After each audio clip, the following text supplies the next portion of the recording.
ইতালির ভিসেন্সা শহরের মার্জো পার্ক পরিণত হয় হাজারো প্রবাসীর মিলন মেলায়। স্থানীয় সময় শনিবার সেখানে হয়ে গেল বাংলা উৎসব ২০২৫।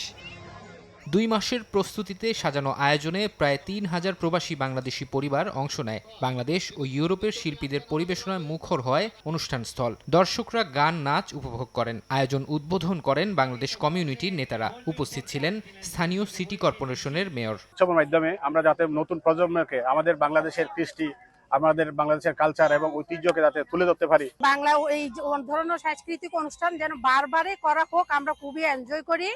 এই ধারাবাহিকতা আমি আশা করব চলবে এবং থাকবে। বাংলা উৎসবে যারা দূর দূরান্ত থেকে এসেছেন তাদের সবাইকে আমি আমাদের বাংলাদেশ কমিউনিটির পক্ষ থেকে সবাইকে জানাই আন্তরিক অভিনন্দন।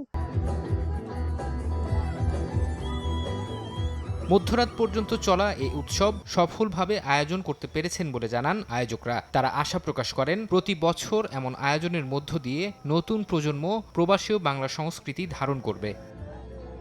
সময় সংবাদ, ইতালি।